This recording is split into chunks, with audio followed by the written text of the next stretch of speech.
Hello friends, നമ്മൾ നോക്കാൻ പോകുന്നത് സ്കീമാറ്റിക് ടൂളിലെ ഹാർഡ്വെയർ സൊല്യൂഷനിൽ UI10 ലൈറ്റ്. ഓക്കെ, നമ്മൾ കഴിഞ്ഞ വീഡിയോയിൽ നമ്മൾ LCD ലൈറ്റിനെ കുറിച്ച് നമ്മൾ പറഞ്ഞിട്ടുണ്ടായിരുന്നു. അപ്പോൾ ഇന്ന് നമ്മൾ എടുക്കാൻ പോകുന്നത് ഹാൻഡ്സ് ഫ്രീ ആണ്. അപ്പോൾ എന്താണ് ഹാൻഡ്സ് ഫ്രീ നമുക്ക് നോക്കാം. നമ്മുടെ ഫോണുകൾ നമ്മൾ സാധാരണയായി ഉപയോഗിക്കുന്നത് രണ്ട് രീതിയിലാണ്, രണ്ട് മോഡിലാണ്. അതായത് ഒന്ന് നോർമൽ മോഡ്, രണ്ട് ഹെഡ്സെറ്റ് മോഡ്. നോർമൽ മോഡ് എന്ന് പറയുമ്പോൾ നമ്മുടെ ഫോണുകൾ നമ്മൾ കോൾ വരുമ്പോൾ കോൾ അറ്റൻഡ് ചെയ്ത് നമ്മൾ ചെവിയോട് ചേർത്ത് വെക്കും. അപ്പോൾ ആ ഭാഗത്തുള്ള ഒരു സ്പീക്കർ പ്രവർത്തിക്കുമ്പോൾ അതിലൂടെ വരുന്ന ശബ്ദം നമ്മൾ കേട്ട് അതിന് റിപ്ലൈ കൊടുക്കും. ഇത് നമ്മൾ സാധാരണഗതിയിൽ വിളിക്കുന്ന ഒരു രീതിയാണ്. അതിനെ നമുക്ക് നോർമൽ മോഡ് എന്ന് വിളിക്കാം. ഇനി അതല്ലാതെ കോൾ വരുന്ന സമയത്ത് നമ്മുടെ ഫോണിൻ്റെ ഹെഡ്സെറ്റ് ജാക്കിലേക്ക് ഒരു ഇയർഫോൺ കണക്ട് ചെയ്യുകയും അതിൻ്റെ സ്പീക്കറുകൾ നമ്മൾ ചെവിയിൽ വെച്ച് നമ്മുടെ ഫോണ് കീശയിൽ വെക്കുകയോ അല്ലെങ്കിൽ കയ്യിൽ വെച്ചോ നമ്മൾ സംസാരിക്കാറുണ്ട്. ഇതിന് നമ്മൾ ഹെഡ്സെറ്റ് മോഡ് എന്ന് പറയും. അപ്പോൾ രണ്ട് മോഡാണ്, ഒന്ന് നോർമൽ മോഡ്, അതുപോലെ തന്നെ ഹെഡ്സെറ്റ് മോഡ്. അപ്പോൾ ഈ രണ്ട് മോഡിലും എന്താണ് ഫോണിൽ സംഭവിക്കുന്നത് എന്ന് നമ്മൾ അതിൻ്റെ ലൈൻ വെച്ചുകൊണ്ട് നമ്മൾ മനസ്സിലാക്കി കഴിഞ്ഞാൽ നമുക്ക് അതിൻ്റെ കംപ്ലൈൻറ്റുകൾ റിപ്പയർ ചെയ്യാൻ എളുപ്പമായിരിക്കും അത്. അപ്പോൾ നമുക്ക് അതിനെക്കുറിച്ച് നോക്കാം നമുക്ക്. അപ്പോൾ ഇവിടെ നമുക്ക് ഈ ഫോണിൻ്റെ താഴെയുള്ള സബ്ബോർഡിലാണ് അതിൻ്റെ ഹെഡ്സെറ്റ് ജാക്ക് വരുന്നത്.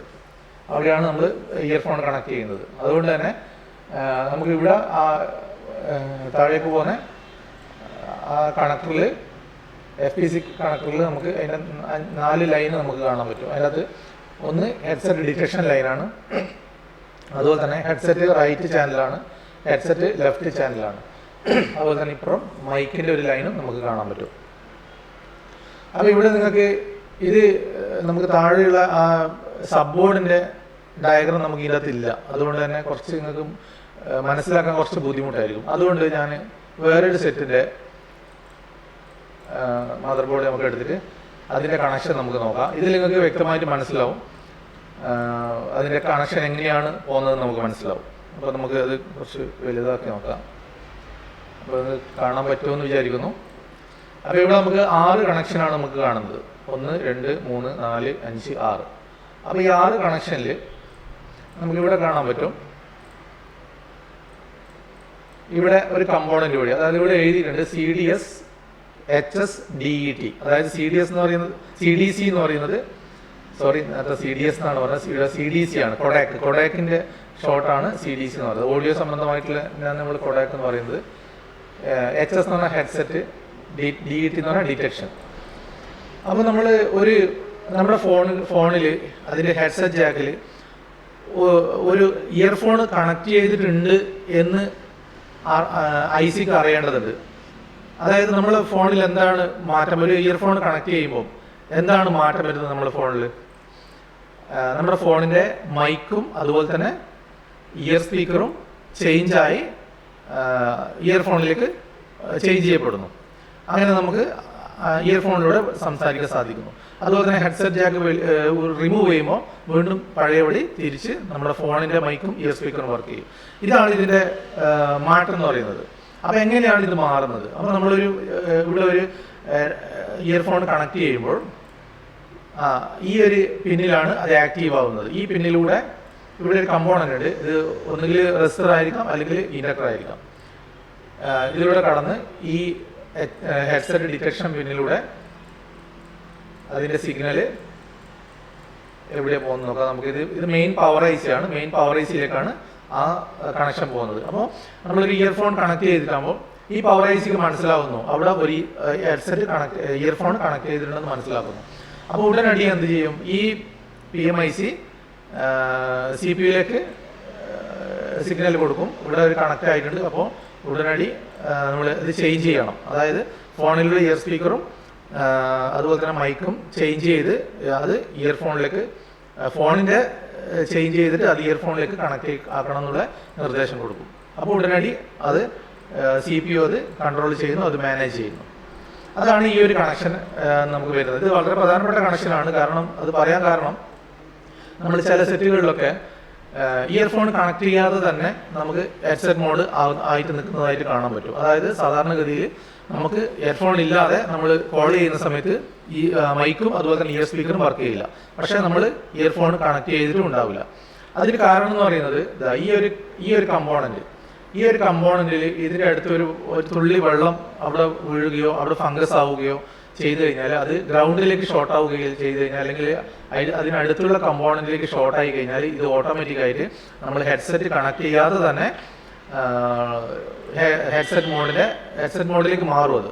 അപ്പോൾ നമുക്ക് സാധാരണഗതിയിൽ നോർമൽ മോഡിലേക്ക് വരില്ല അത്. അപ്പോൾ നമുക്ക് കോൾ ചെയ്യാനൊക്കെ വിഷമമായിരിക്കും.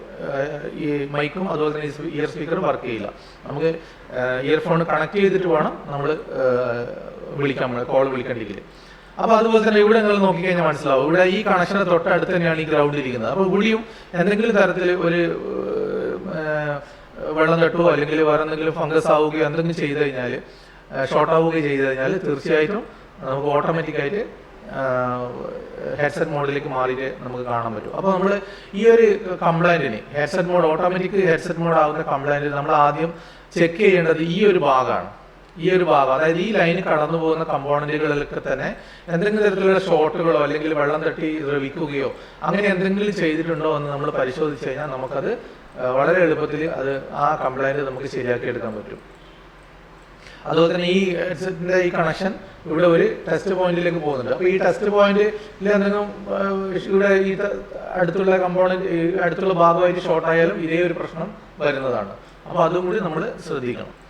അപ്പോൾ ഈ ഒരു headset mode automatic headset mode ആകുന്നതിന് ഈ ഒരു ലൈനാണ് നമ്മൾ പ്രധാനമായിട്ടും ചെക്ക് ചെയ്യേണ്ടത്. ഓക്കെ, അപ്പോൾ ഇനി നമുക്ക് അടുത്ത ലൈൻ എന്തൊക്കെയാണെന്ന് നോക്കാം. അടുത്ത ലൈൻ നമുക്കിവിടെ കാണാൻ പറ്റും. ഹെഡ്ഫോൺ ലെഫ്റ്റ് ചാനൽ, അതുപോലെ തന്നെ ഹെഡ്ഫോൺ റൈറ്റ് ചാനൽ. ഈ രണ്ട് ലൈനിൽ കൂടിയാണ് നമ്മൾ ഇയർഫോണിലുള്ള രണ്ട് സ്പീക്കറിലേക്കുള്ള കണക്ഷനുകൾ വരുന്നത്. അപ്പോൾ ഇവിടെ നമുക്ക് കാണാൻ പറ്റും, ഇവിടെ ഒരു ഇൻഡക്ടർ വഴിയാണ്, രണ്ട് കപ്പാസിറ്റർ ഉണ്ട്, അതുപോലെ തന്നെ ഇൻഡക്ടർ വഴിയാണ് ഈ കണക്ഷൻ ഈ ഒരു പിന്നിലേക്ക് എത്തുന്നത്. അതുപോലെ തന്നെ ഇവിടെ നമുക്ക് കാണാൻ പറ്റും, ഇവിടെയും അതുപോലെ തന്നെ സെയിം ഒരു ഇൻഡക്ടർ വഴിയാണ് ഇതിവിടെ വരുന്നത്. ഈ ഇൻഡക്ടറിൽ ഈ ലൈനിലുള്ള, അതായത് ലെഫ്റ്റ് ചാനൽ റൈറ്റ് ചാനലിലുള്ള ഈ ഏതെങ്കിലും ഒരു ഇൻഡക്ടർ ഡാമേജ് ആയി കഴിഞ്ഞാൽ അല്ലെങ്കിൽ ഇവിടുന്ന് റിമൂവ് ആയി കഴിഞ്ഞാൽ വൺ സൈഡ് മാത്രം വർക്ക് ചെയ്യില്ല. നമ്മൾ ഏത് ഇയർഫോൺ കണക്ട് ചെയ്ത് കഴിഞ്ഞാലും ഒരു സൈഡ് ഉണ്ടാവില്ല. അപ്പോൾ നമ്മൾ ചെക്ക് ചെയ്യേണ്ടത് ആ ഇല്ലാത്ത സൈഡിന്റെ ഏതാണ് ആ ലൈൻ എന്ന് ചെക്ക് ചെയ്ത് നോക്കി കഴിഞ്ഞാൽ അത് നമുക്ക് IC എന്നുള്ള കണക്ഷനുമായിട്ട് എന്തെങ്കിലും ബ്രേക്ക് ആവുകയോ അല്ലെങ്കിൽ ഷോർട്ട് ആയിട്ട് നിൽക്കുകയോ നമുക്ക് ചെയ്യുന്നത് കാണാൻ പറ്റും. അപ്പോൾ ലെഫ്റ്റ് ചാനലും റൈറ്റ് ചാനലും എന്തെങ്കിലും കംപ്ലൈൻറ്റ് ഉണ്ടെങ്കിൽ നമ്മൾ ഈ കമ്പോണന്റുകളാണ് ചെക്ക് ചെയ്യേണ്ടത്. അതായത് ഈ പിന്നിൽ നിന്ന് വരുന്ന ഈ കമ്പോണന്റുകൾ, അതായത് ഈ ഒരു ഇൻഡക്ടർ വരുന്നുണ്ട്, അതുപോലെ തന്നെ ഒരു കപ്പാസിറ്റർ ടച്ച് ആയിട്ട് പോകുന്നുണ്ട്. അതുപോലെ തന്നെ ഇവിടെയും അങ്ങനെ സെയിം ആണ്, ഇൻഡക്ടറും ഒരു കപ്പാസിറ്ററും ടച്ച് ആയിട്ട് പോകുന്നുണ്ട്. ഓക്കെ, ഇനി അടുത്തത് നമുക്കുള്ളത് മൈക്കിൻ്റെ ലൈനാണ്. മൈക്കിൻ്റെ പോസിറ്റീവ് ലൈനാണ് അവിടെ കാണിച്ചിരിക്കുന്നത്. അപ്പോൾ ഇതൊക്കെ തന്നെ ഈ രണ്ട് ലൈനും, അതായത് ലെഫ്റ്റും റൈറ്റ് ചാനലും പോകുന്നത് ഈ പവർ IC തന്നെയാണ്. അപ്പോൾ അതുപോലെ തന്നെ മൈക്കിൻ്റെ ലൈനും വരുന്നത് അവിടെ തന്നെയാണ്. ഓക്കെ, മൈക്കിൻ്റെ നമുക്ക് ലൈന് വരുന്നത് നോക്കാം. ഈ ICന്ന് ഇവിടെ ഉള്ളൊരു കപ്പാസിറ്ററോ അല്ലെങ്കിൽ ഇൻഡക്ടറോ ആയിരിക്കാം, ചെക്ക് ചെയ്താലേ മനസ്സിലാവുള്ളൂ. അപ്പോൾ അത് നേരെ വന്ന്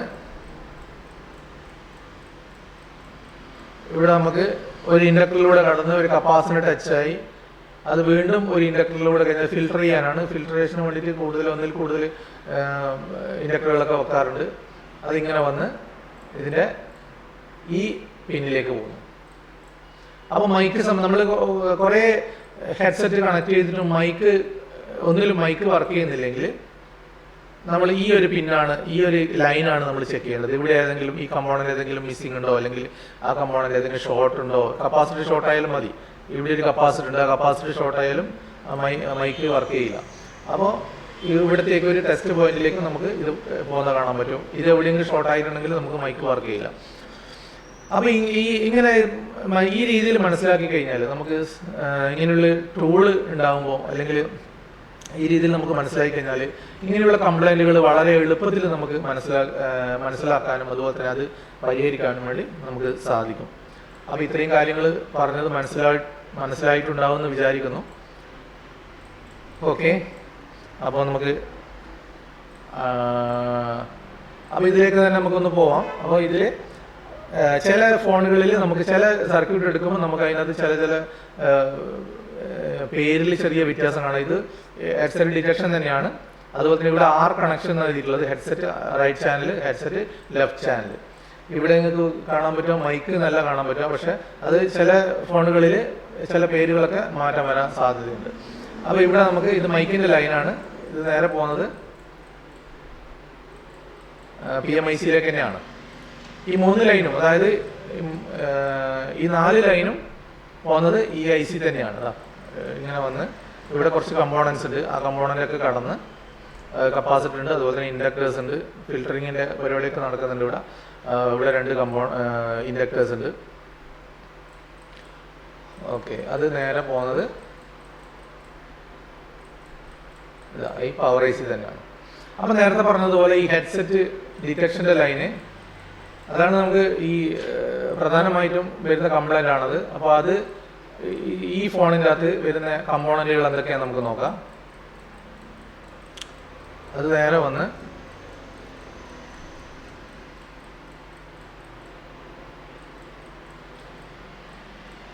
ഇവിടെ ഒരു കമ്പോണൻറ്റ് നിങ്ങൾക്ക് കാണാം. ഒന്നുകിൽ ഇൻഡക്ടർ ആയിരിക്കാം, അല്ലെങ്കിൽ റെസിസ്റ്റർ ആയിരിക്കാം. ഇവിടെ വന്ന് അപ്പോൾ ഈ ഒരു കമ്പോണൻറ്റ് ഇവിടെ ലേശം വെള്ളം തട്ടിയിട്ട് നിങ്ങൾക്ക് ഫംഗസ് ആയിട്ടുണ്ടെങ്കിൽ ഇത് ഗ്രൗണ്ടിലേക്ക് ഷോർട്ട് ആവും. അപ്പോൾ എന്ത് സംഭവിക്കും? ഹെഡ്സെറ്റ് മോഡിലേക്ക് വരും. ആ കംപ്ലൈൻറ്റ് നിങ്ങൾക്ക് അങ്ങനെ കാണാൻ പറ്റും. അപ്പോൾ ഇത് നമ്മൾ ഇതിന് ശേഷം പിന്നെ ഐസിൻ്റെ അടുത്ത് എന്തെങ്കിലും കമ്പോണൻ്റ് ഉണ്ടോ നോക്കാം. ഐസിൻ്റെ അടുത്ത് കമ്പോണൻ്റ് ഒന്നുമില്ല, അത് ഡയറക്റ്റ് അതിലേക്ക് പോകുന്നത്. അപ്പോൾ ഈ കമ്പോണൻ്റാണ് നമ്മൾ നോക്കേണ്ടത്. ഈ കമ്പോണൻറ്റ് എന്തെങ്കിലും ഡാമേജ് ഉണ്ടോ അല്ലെങ്കിൽ ഷോർട്ട് ഉണ്ടോ എന്ന് പരിശോധിച്ചാൽ തന്നെ നമുക്ക് ഈ ഒരു കംപ്ലൈൻറ്റ് ശരിയാക്കി എടുക്കാൻ പറ്റുന്നതാണ്.